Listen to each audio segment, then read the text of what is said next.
All right, we are back. This is Creativity is the Cure. I'm your host, Malcolm Moore, and today I have a wonderful guest, Nicolette Santino. Hi, Malcolm.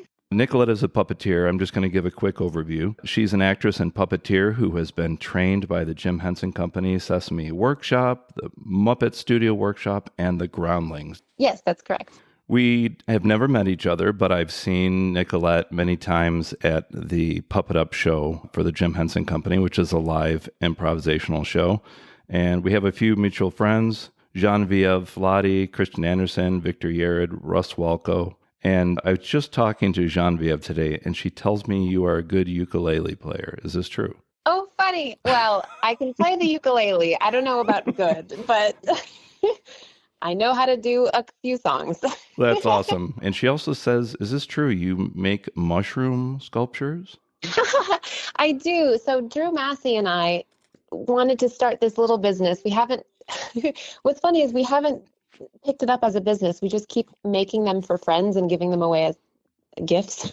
Yeah. But what we do is we hand sculpt mushroom dioramas and Whoa. put little crystals and little magical creatures within them, and we put them under a glass cloche. And the idea is to sell them if we stop giving them away to our loved What ones. what are they made out of? Sculpey clay and wire and acrylic paint and yeah, just a bunch of different, and then moss, dried moss. I also spoke with Christian, and he said that you guys worked together on America's Got Talent and Wooby and Fotty. True? Yeah. So Christian asked me to be a part of America's Got Talent for the last thing that they did, and that was super fun. And then Christian and I are working on a show called Wooby and Fotty on YouTube Kids.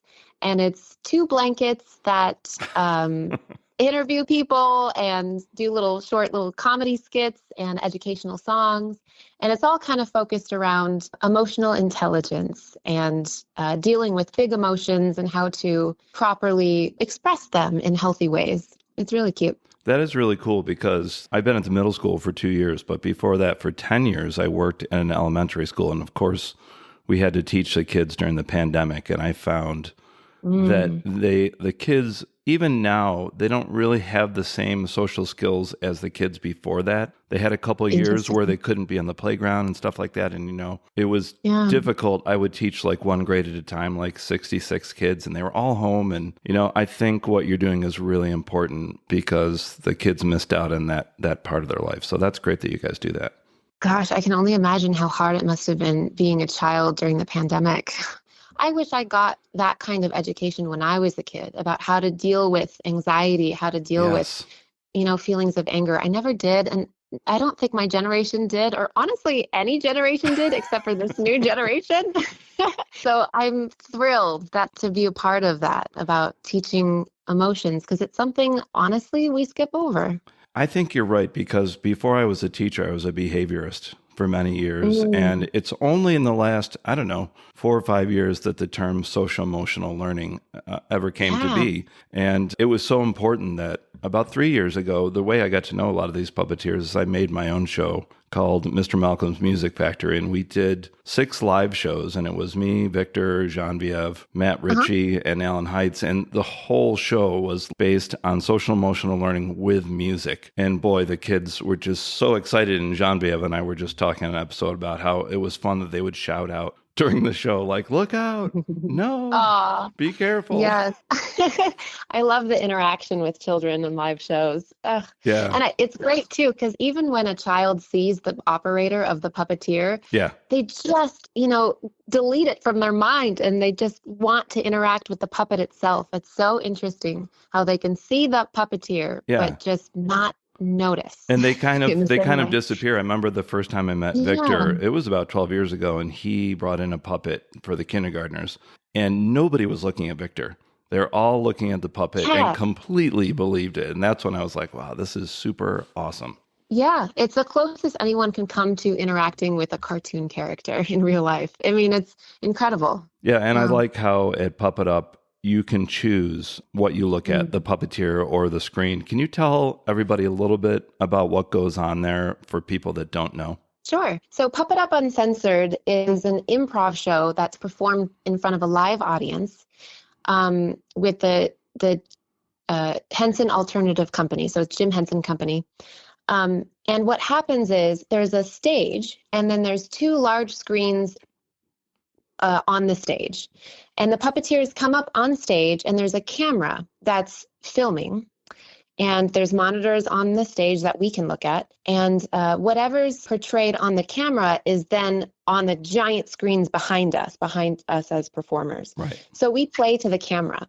But what's great is that the audience can look on stage and see us physically operating the puppets in real time, or they can look on the big screens that are behind us and see what the camera sees, which is, basically the puppet stage, Right, where you right. just see puppets and no puppeteers. I remember when I first started, it was very radical just to be able to see the puppeteers. And it's really fun, especially if people want to see how everything works behind the scenes.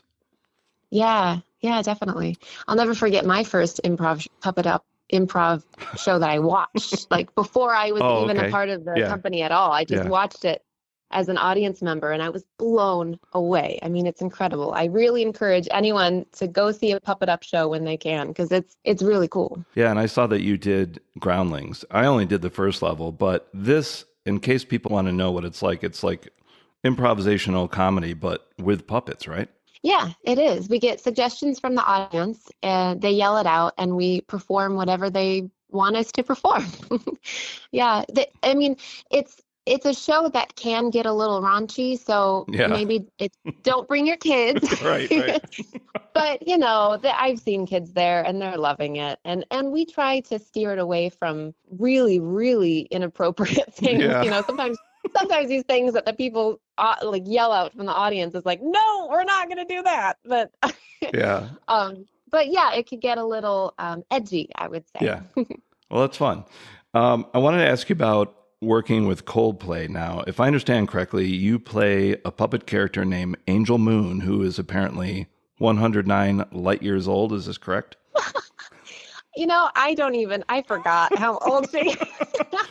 Well, that's what she said on Jimmy Fallon. I was like, okay. Oh, well, I think she was just in love with Jimmy and probably not thinking straight, right?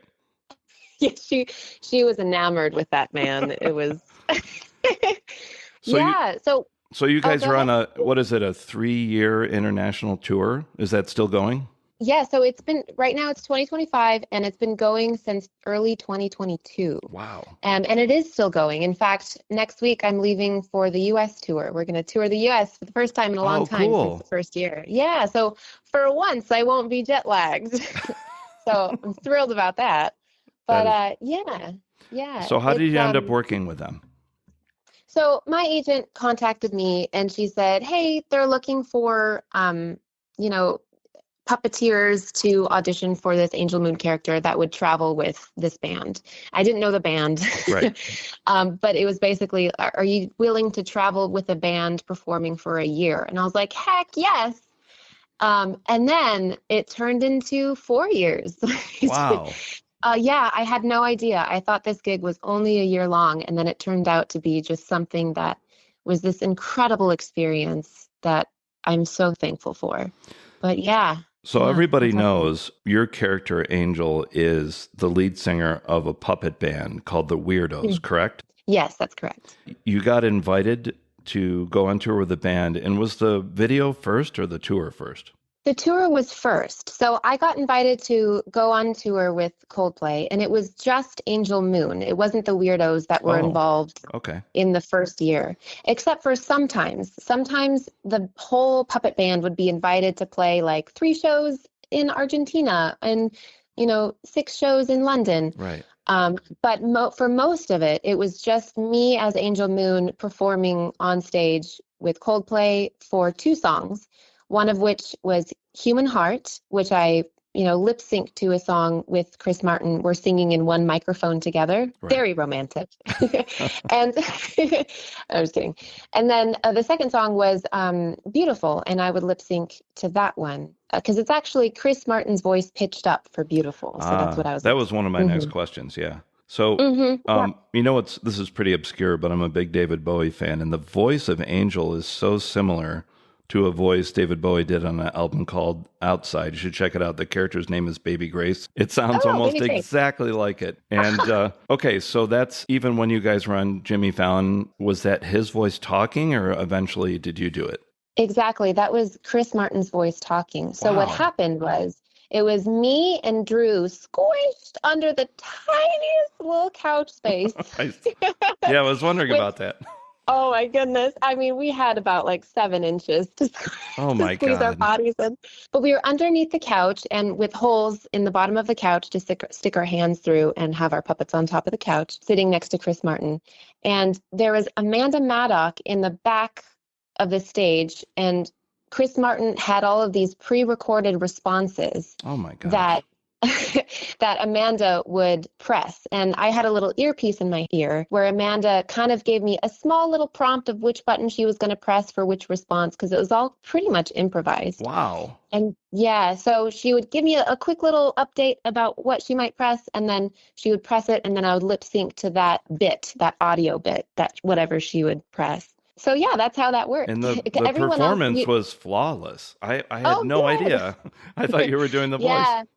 No, I had no idea what was going to be said. I had a vague outline, but I'm pretty good at lip syncing in real time. So sometimes I do that with people. Like I'll have a puppet in my hand and I'll lip sync to whatever they say in conversation until they notice I'm doing that. Oh my gosh. I have friends. So yeah, that's what I would do on Jimmy Fallon. That is so crazy. I remember when I was younger on the Muppet Show seeing there's that when Roger Moore was on. And he was sitting with Miss Piggy on a couch. And I remember there was a behind the scenes and you could see Frank Oz under there with a microphone. But to know that you had to lip sync and someone else was pushing the buttons, that is challenging. Yeah. And then the tiny little space and then holding my arm up for, I don't know how long it was, 20 minutes. I don't remember. But it was challenging, but so fun. I was so happy to be a part of that. Yeah. From all the puppeteers I've met, you guys have to be in good shape and you're often in compromising positions. I don't know how you do it. Yeah, that's true. It's true. Yeah. Right now, what's funny is my right arm and right side of my body is so much stronger than my left side of the body. So I was looking at my shadow when I was taking a walk the other day, and my right shoulder is so much higher than my left shoulder. So I have to, we have to go to the gym and keep up that strength in our left side of the body to even things out. You guys almost have to be contortionists. I don't know how you do it. Yeah, it's true. So one thing that perplexes me when I look at the live footage is how does Angel stand up on stage and where are you? I couldn't. I'm pretty good at telling, but these ones, I had no idea what you're doing. So for Human Heart, it's on B stage, which is a circle stage that juts out from the main stage, A stage. And on that one, I'm just standing just like how you would see an Avenue Q puppeteer stand or the puppeteer on a Puppet Up stand. I'm very much seen. I'm all dressed in black, a turtleneck, black pants, black shoes, and I have a face cover that covers my face and allows me to see through it. Right. So I'm just holding up Angel Moon. And right now, instead of singing with Chris Martin, right now I'm singing with Donk, which is Drew Massey's character, the drummer character. Right. And we're singing a duet together for Human Heart. And the audience can see us both. But again, it's that thing where they kind of just delete you from their minds and just focus on the puppet. And the camera is focused on just the puppet. So that's what's being projected to the whole audience. So yeah, we're not really seen, but we are in a way.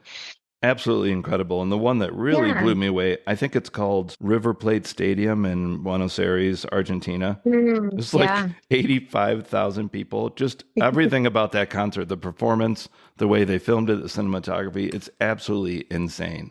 Tell me what that show was like, because I couldn't even grasp how many people were there. I was like, what? I know. It was huge. It was so magical. I want to see that myself. I haven't been able to find that footage. But that was incredible. And what was funny is that while we were performing, there's these people with cameras that are, kind of dancing around us and filming things. And so I have to also be very mindful of not being in their way, and then making sure I'm just aware of where other people's bodies are during the time. And then on A stage, so that's B stage for Human Heart. On A stage, I'm behind Guy's amp. He's the bassist for the band Coldplay. Right. I'm sitting behind his amp, and my body is pretty much covered by the amp, and then I'm holding Angel Moon above my head, above the amp, and that's where she's singing for, right now it's Good Feelings. It changed from Beautiful, now it's Good Feelings. Right. And then do you have a little video monitor so you can see what you're doing? I do. Well, I did when I did Beautiful, because Angel Moon was featured in that one, so I had to make sure she was looking in the correct directions and so on and so forth. But right now, Good Feelings, Angel Moon is kind of just like a background to the performance, because oftentimes Chris Martin will have guest singers on Good Feelings, and that's the feature. So I'm just here to support the exciting atmosphere of that song right there. When you guys do the shows live, is it Drew doing what's the drummer's name again? The puppet? Donk? Yeah. He's doing that? Mm-hmm. Well, please tell him that I'm a drummer, and I'm like, wow, he actually looks like he's, a lot of times, they just wail their arms and stuff, but he's doing a great job. Yeah, good. Well, he actually joined the tour fairly recently. So what would happen is after the first year, it was just Angel Moon, and then periodically the Henson Puppeteers would be flown out to wherever we were to play a few shows here and there. But then the band really wanted the Weirdos to be in every single performance, the whole band of puppets in every single performance. Wow. And so what they do is they hire me to then train local puppeteers of whatever country and whatever city we're in, how to do the puppet for the Weirdos of that specific performance. And then we will fly to a new city in a different country, and I'll train a whole new group all over again. And so recently, Drew Massey was just hired to do Donk, and that's it. And also be the wrangler for the group. Yeah. So it's now he and I are both constants, and we train local puppeteers wherever we go. Yeah. Wow, that's really exciting. I appreciate that Coldplay likes puppets. Years ago, my students, I would show them that video for Life in Technicolor, which was more marionettes, but they're such an inventive band. It's really cool. I love that music video. That's one of my favorite music videos. It's so good. The kids yell. They're like, "Oh my God." When the helicopter comes and picks them up, it's so cool. Oh, it's so funny. It just gets more and more ridiculous. It's genius. Yeah, it's so good. What's your favorite place so far that you've been on tour? Oh, wow. That's a hard one. I really loved Japan. We were in Tokyo. That's where we performed.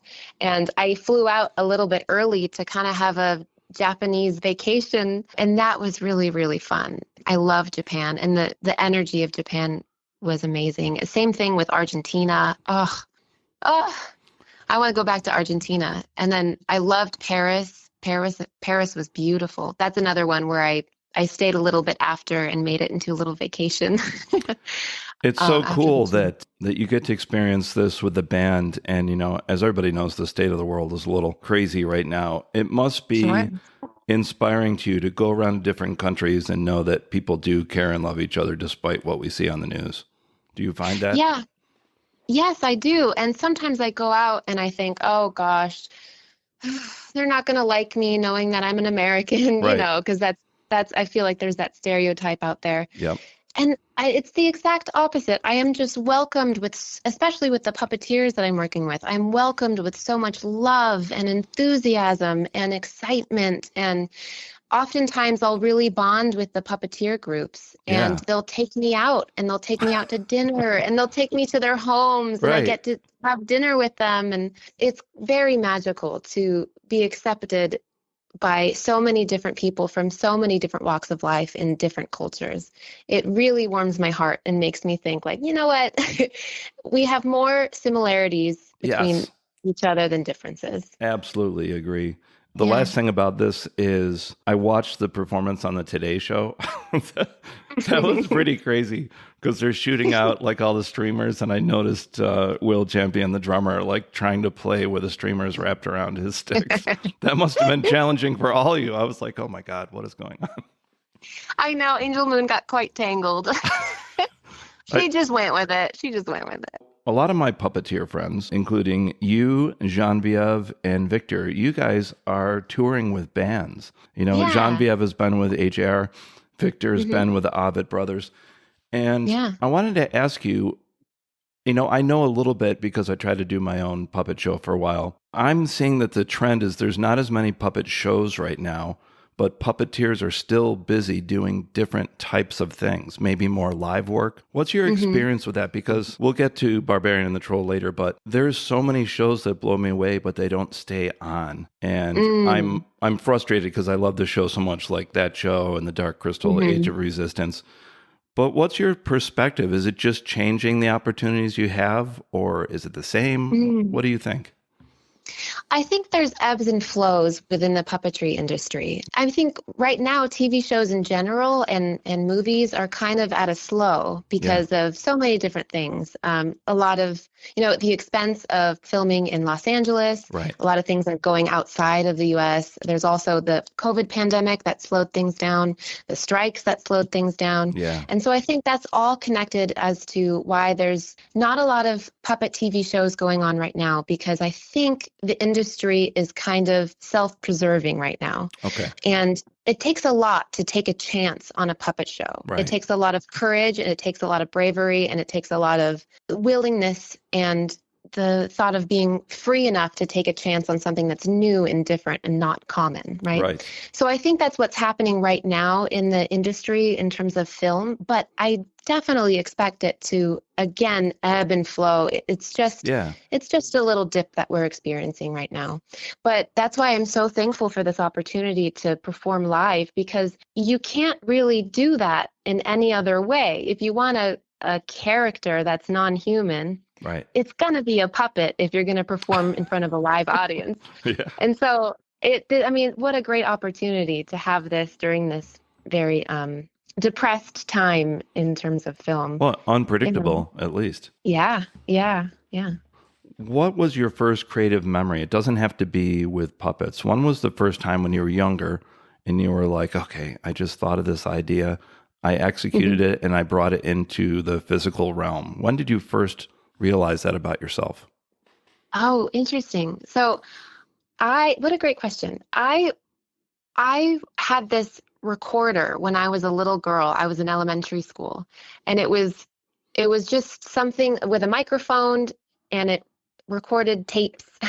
Right. And I would just pretend that I was a radio DJ for Kiss FM. This is so weird because I did the same thing.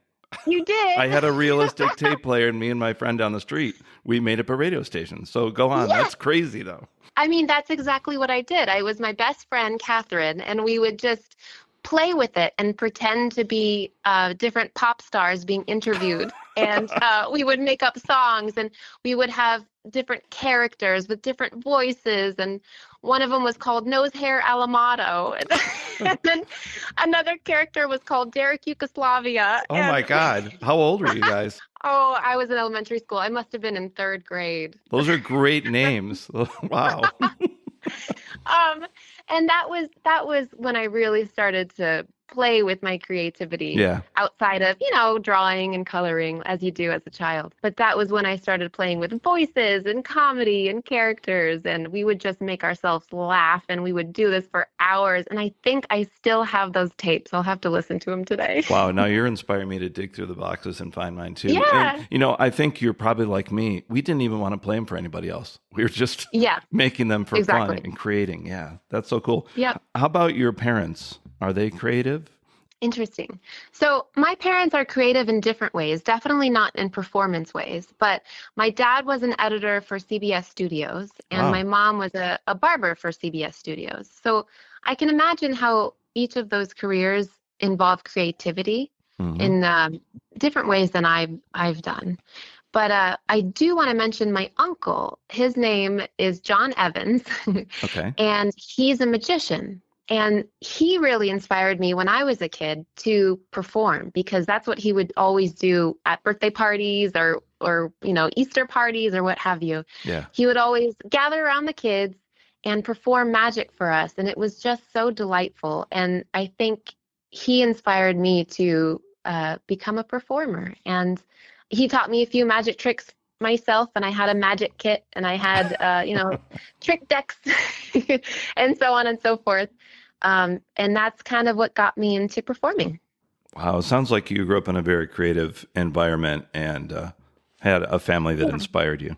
I definitely had a family that promoted it. Like when I I did all the plays in high school, and I took improv classes when I was in middle school. And I went into college, and I started off as a major in theater performance. Oh, And cool. I definitely had a family that was like, do it. You like it? Cool. Do it. Wow, that's And wonderful. so, Very supportive, huh? yeah, and I know that's not the story with all creatives. I know that there's stories of parents that are like, "No, you need to be a lawyer." And I'm just so thankful that I didn't have to fight with that. I could just be myself and enjoy it. Do you think creativity could be implemented in curing people or at least helping people with mental health struggles like depression, anxiety? Any Mm. specific insight on that? Oh, definitely. Yeah. After I got my major in theater, I then turned to psychology, and that's Really? where I got my bachelor's degree in psychology because I was interested. I was thinking about being a children's therapist and Wow. utilizing art, an art therapist, and that's where I wanted to go. But then puppetry kind of swept me away into a Yeah. different world. I But think you're yeah, so doing the same thing, but in a different way, right? well, that's what I hope I'm doing. But yes, I definitely think that creativity is necessary in terms of just human living. I really think that if we're not using our creativity in some way or another, that it bottles up in these emotions that we have not expressed, bottles up inside of our bodies, and it harms us in ways, and it makes us more anxious, and it makes us more angry and frustrated because we're not expressing them. And so I think it's really healthy for people to express their creativity, whether it's doodling or coloring in a children's coloring book Yeah. or writing at the end of the day. Do something because I promise that you will feel better after you finish that. That's wonderful. I really agree with that. And it makes me think of, I had a really dear friend that passed away a couple of years ago, and she actually got me hired at the school because when I was first Mhm. hired, I was a behaviorist. So she ends up, unfortunately, getting cancer, gets very sick. Mm, They ask her so to stop sorry. working, and then she started painting. And you know what? She lived for another 3 years. And because Wow. she accessed that creative part of her brain that you were talking about there. Yeah. Yeah, definitely. I'm so sorry for your loss, first of all, but I definitely believe that, it makes sense that she started painting and expressing herself, Yeah. and it's healthy for the mind, body, soul. Yeah, I definitely agree with that. Have you ever used that creative part of your brain to solve any challenges in your life, either in general or specific? You've been in a Mm, situation where you're like, oh my God, I don't know what to do. And then you just start using I, that part of your brain. yeah, yeah. Off the top of my head, what I think of first is I was having a problem with a dear friend of mine, and we weren't seeing eye to eye. And so what I did was I sat down and I sculpted a mushroom. No, sorry. I sculpted a strawberry with horns on it. Don't ask me why, but it was like a strawberry with deer horns, and I still Wow. have it. And after I finished, painting it and baking it and then painting it, and I looked at it, I was like, I feel like I expressed all of my sad feelings and my anguish into this stupid little strawberry, and now it's outside of my body. Yeah. And I feel so much better. And then I talked to her, and we had a lovely conversation after I sculpted that strawberry. I think we should recommend that for the listeners. Yes, you sculpt weird things. All right. Now Yeah. I want to get to the Barbarian and the Troll, which I said I personally believe the best two puppet shows made recently, in my mind, are The Dark Crystal Age of Resistance and definitely Mm-hmm. The Barbarian and the Troll. I realize that some kids' shows are just made, specifically for 3-year-olds or this Mm-hmm. age group or this type of person, but I love that it's written for kids and parents because I grew up watching The Muppet Show on Sesame Street, Yeah. and it was so great for the whole family because everybody in the family just, depending on their age, would get different things. And my wife and I would just laugh out loud at this show. It is so good. And I've got to point out, like, Skelly and Axe just killing me. Like, when they come on the screen, I cannot stop laughing. Yes. The Oh writing my is goodness. so good, and it was Drew Massey and Mike Mitchell, right? Uh-huh. It was, yes. And just so everybody knows, after we talk about this, it was, am I correct? It was originally on Nickelodeon, and I looked yesterday, and you can buy it to stream on Amazon, right? Yes, that's correct. I wish they put out like a Blu-ray. It's so good that I want to own it. I know, me too. Yeah. So tell me the story. So How did this show come to be? And if I remember correctly, it was done during COVID, right? It was, yeah. So we filmed like a little sizzle right before the COVID pandemic shut down everything. And then it got greenlit. And then we all flew out to Vancouver, Canada, and we filmed it. We had to stay in our little hotel rooms for 2 weeks straight because that was the rule during the pandemic. When you go over there, you have to isolate. So we each had our little hotel rooms, and I think it was every evening around 5 p.m. or 6, we would all poke our heads out the windows and wave to each other as our daily social interaction. But yeah, so that was an incredible experience because I loved Vancouver, first of all. Beautiful city. I've never been there before, believe that. And it was such a great team experience because everyone, I mean, the cast, the crew, the writers, everyone really enjoyed working on this project. We turned into a really cohesive family, especially because we were all pretty much isolated during this time. I mean, like in our giant COVID bubble. Let's see, there was me, Drew Massey, Sarah O, Alan Troutman, Colleen Smith. It was about, 7 or 8 of you? And yeah, so what would happen too is we would always get together at the end of the week, I think on a Friday evening, and we would have a little crew party in one of our hotels, and everyone would bring food, and we would just kind of hang out together and become closer and closer. Is this true that you played? Yes, Sharon. Yes, Sharon. Okay. Yeah, she is hilarious. And you also did T. Winkle and Kendar. Sharon is the arch nemesis of the main character, Brendar. She's a warrior princess. T. Winkle is a demented gnome. Right, yeah. that is trapped in a tree, and Evan, one of the main characters, saves. And then Kendar is the missing brother who is kidnapped. It's the brother of Brendar. Okay. Yes. Yeah. So the whole story is Brendar is trying to find her brother and save him, and I play the brother. Oh, that is cool. And because you didn't have a huge cast, I think I heard on one of my favorite podcasts, Grandpa Choco's Under the Puppet. Yeah. I think he said that you would each play multiple characters, and then I think they also said that like the males would play the females and the females would play the males just for fun. Yeah, I mean, we would just pretty much populate a whole Gothmorian city of just us puppeteers. So we would do different voices and different characters and kind of just grab a puppet. And oftentimes I didn't know what character I would be doing until like a few days beforehand. And I'd be like, oh, I guess I'm doing this character. And I would, just figure out what voice to do pretty much maybe the night before. Wow. And figure it out. So we were all kind of just flying by the seat of our pants, just making it and doing it quickly and successfully, I would say. So I know that the guys wrote the script, but was there any room for improv when you were creating and filming this? Oh, definitely, especially with the character of Brendar, because Colleen is an amazing improviser. I mean, she's graduated from the Groundlings and teaches there, and then does Puppet Up with me, along with pretty much the whole cast has done Puppet Up. So everyone has been improvising and saying little lines when we can, and or just thinking of something and saying, hey, can I say this instead? And then, Mike would be like, sure. And oftentimes that is what we would get in the final film. I love at Puppet Up, one of my favorite parts is when Colleen is there and she does the evil weasel that like stares into the crowd. Yes, that's one of my favorite characters. Slightly terrifying. It's the best one. And did you guys filmed outside, right? These weren't on sets? They were on sets, but they were also outside. Yeah, it was a mixture. Mm-hmm. What are the challenges to filming outside compared to on a set? Oh, losing light, I would say.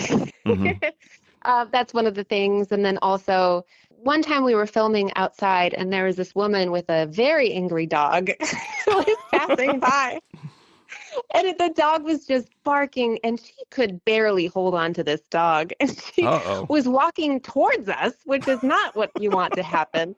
And she was like, "You guys are way too close." And I'm thinking, "You're walking towards us." Oh my God. And then she told us to don't look them in the eyes. So we all turned around and put our heads down because we just didn't want. We just don't want to be attacked by this dog. So I would say that was a challenge. Wow. That's a original challenge. That's a good one. Yeah. Well, the dog was probably excited seeing all the puppets thinking that they're furry little animals. I think so. I think that was it. GLOP, the Glorious Ladies of Puppetry. Yeah. Oh, GLOP is great. I play Candy, which is one of the main characters. And yeah, it's another one of those great atmospheres where it's a bunch of just funny people, funny women who are just playing off of each other. And Colleen wrote the scripts for everything, and it was put on by both Colleen and Donna Kimball. Okay. And yeah, I mean, it was such a great project to be a part of because it's promoting women in basically spaces where it's very male dominated, both in comedy and in puppetry. Right. And yeah, it was really cool to be a part of because it was another one of those times where you just play with each other and you improvise and you find funny little things you can do. And it's a very welcoming environment, I would say. And people can see this on YouTube, right? They can, yes. And did it originate during COVID as well? It did, yes. The first season, it was during COVID, and that's where we all had to film in our separate homes, and all of it was edited together by Rich Prince, who put it all together and made it look like we were all filming in one room, which was incredible. Yeah. Tell me a couple female puppeteers who you admire and that inspire you. Oh, I definitely admire Colleen Smith.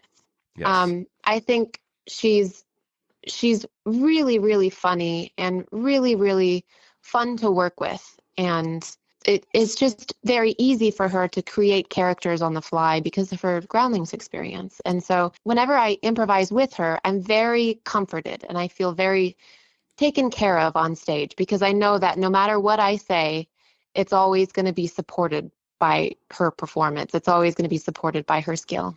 Yeah. A lot of people playing jazz, they play with the same people and you develop a language that after a while, you know what they're going to do. So does that happen ever with puppeteering? I mean, it can, but I never try to predict what's going to happen. It's just good to stay in the moment.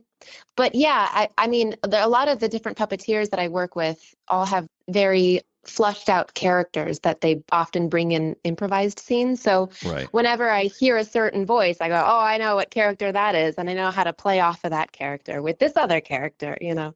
So yeah, I can see how that would be similar to improvising with music. What show do you think allowed you to improvise the most?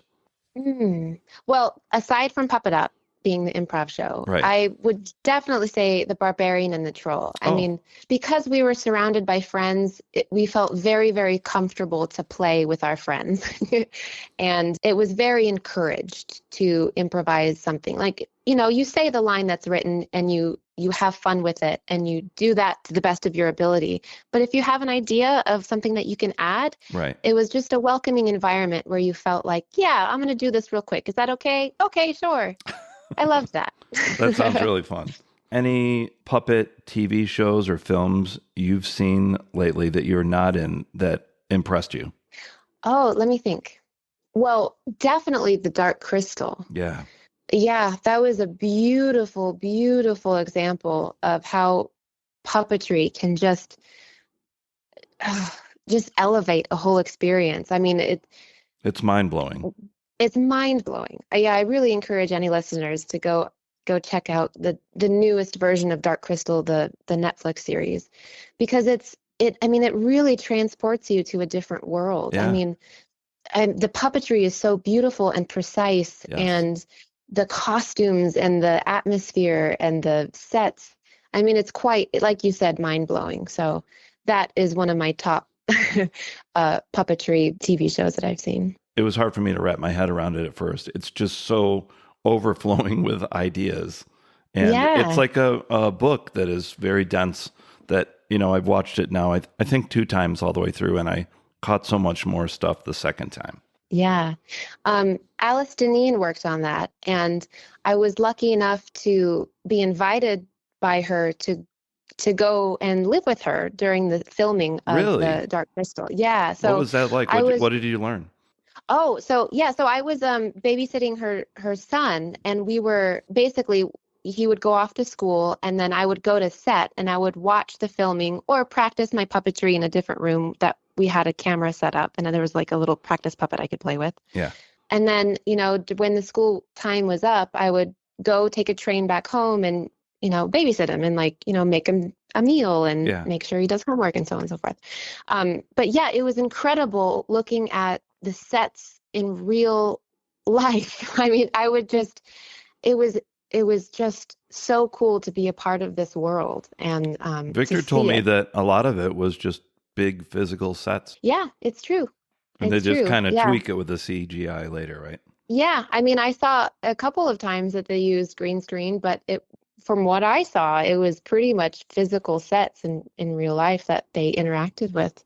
Yeah. And I loved the cinematography. I think I read that the director had like a camera on his shoulder and would follow the puppets through things, so it had a little more realistic feel to it. Yeah. From what I understand, that was very, very physically demanding and very, very hard to do. But my goodness, was it worth it? I mean, like you saw, it's just gorgeous. Yeah. When you were growing up, was there a puppet TV show or a puppeteer who inspired you, maybe even looking back now as a puppeteer? Well, so I remember watching the Muppets version of the Christmas Carol. Yes, and that's a great one. I watched that over and over. I had a VHS of it, and it was so worn out. And then I think my mom sold it at a garage sale, and I was like, what? But yeah, so that was my favorite puppet movie I've ever seen. And what did you like about it? Well, I loved the story, but I just loved the comedy of it. The Rizzo character playing with Gonzo. Yes. Gonzo was those are two of my favorite characters right there. But just the comedy of it, and it was just so funny, so genuinely funny and heartwarming that I just became obsessed. Yeah, and I love the characters are so real that you forget they're puppets after a while. Yeah, exactly.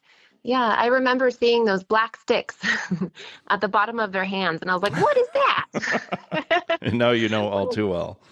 Yep. I've got a couple quotes for you. So this is something that I found that Geneviève Flati said in a 2018 interview. She said, "We want to use our art to fight back in these times of difficulty in our country. We want to show that we are all more similar than we are different, no matter our race or gender. We are all human beings." I know you touched on this a little bit earlier, but what's your response to what she said there? I agree wholeheartedly. I mean, especially, I think art is how we discover that we are much more similar than we are different. It's there's just so many different cultures and different backgrounds and different viewpoints that I feel like if we focus on all of our differences, of course we're going to feel separated and isolated and alone. But if we focus on what brings us together, like art, it really just exemplifies how we're all just in this together. We're all just trying to have a good life and feel loved and show love. I think that's the essence of life right there. So I feel like you can do that with art and puppetry. I think so too. I always tell my students, if I recommend two things, it's travel the world and study history, and then you'll really be able to grasp life a lot better. I haven't traveled as much as you, but I'll never forget going to Israel. And, everybody's got very different beliefs there. And we see on the news that sometimes those people are fighting amongst each other. However, I had a blast with all the people there. People of different religions, people of different cultures.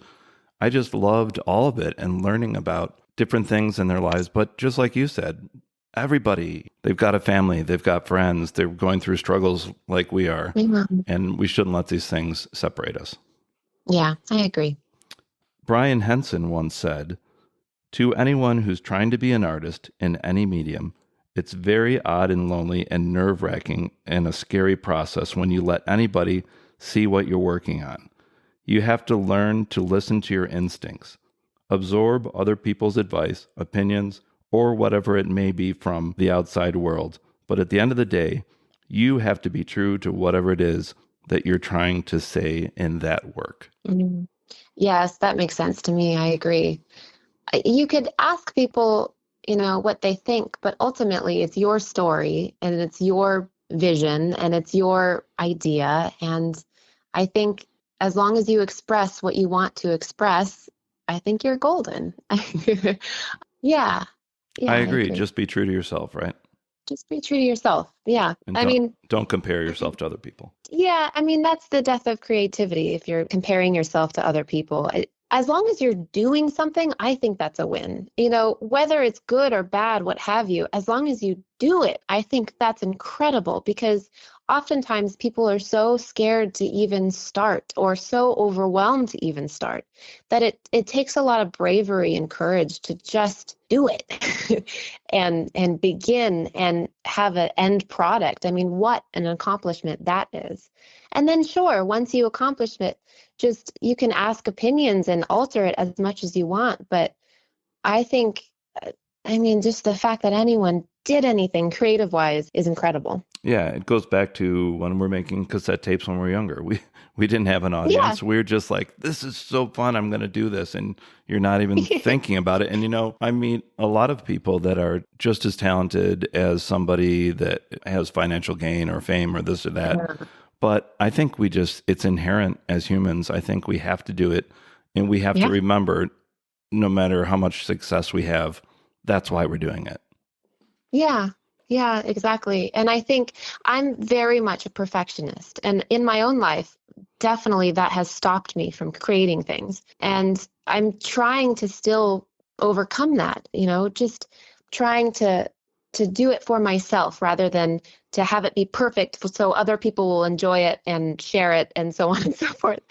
It's just making sure that you're doing it because you love it and you're having fun. I think if that's the center of everything that you do, I think it's a win. Yeah, and don't be hard on yourself. I was helping a student record a while ago, and she was like, I hate the sound of my voice. And I said, you know what? Everybody says that. And I go, just remember, that's how your voice sounds to everybody else. So, get over it. Get over it is a good So, you know phrase, what I mean, right? think. Everybody's like, I hate the sound of my voice. Well, guess what? That's what the rest of the world hears. So get used to it. I know. Isn't it because we're not listening to the bass notes of our voice when we speak? Do you think that's it? I heard that's why we don't like the sound of our own voices. It's because it's missing that because it's vibrating in our own bodies and we don't hear it, so it sounds odd. I think we're not thinking about it. When we're talking to each other, we're not observing our own voice. We're listening to the other person, right? Yeah, that makes sense. Yeah. So how can people find about what you're up to? I know you're pretty active on Instagram. What are some good ways to look up what you're working on or what you have done? So yes, on Instagram, my handle is Nicolette.Santino, Nicolette.Santino, Santino. But also I keep my IMDb updated so they can see what I've done there. I think it's IMDb/Nicolette Santino. Or message me. Is there a website too, or no? Just Instagram? I'm creating a website, but eventually it's going to be my first and last name.com, NicoletteSantino.com. But I'm in the midst of putting that out. So not out yet, but it will be soon. Would you like to promote any upcoming projects other than check you out on the Coldplay tour? Yeah, keep an eye out for Wooby Fotty. There's always new episodes coming out every week. It's WOOBY, Fotty, Fotty. That's on YouTube Kids. And just keep an eye out for those because those are really cute. And we have some new interviews and songs coming out soon. So that's And what do you do Puppet Up when you're on break from tour? I do, yes. I don't have a show in right now because I don't know when the next one's going to be, but when I'm home. But so always check the Puppet Up website for shows, puppetup.com. They always have a schedule when things are popping up. So keep an eye on that too. Right. And for people wanting to see the Coldplay thing, just go to their website to see what cities they're coming to. Yes, exactly. All right, Nicolette, thank you so much for talking to me today. Thank you, Malcolm. This was really fun. I look forward to talking to you again soon. Take care. You too.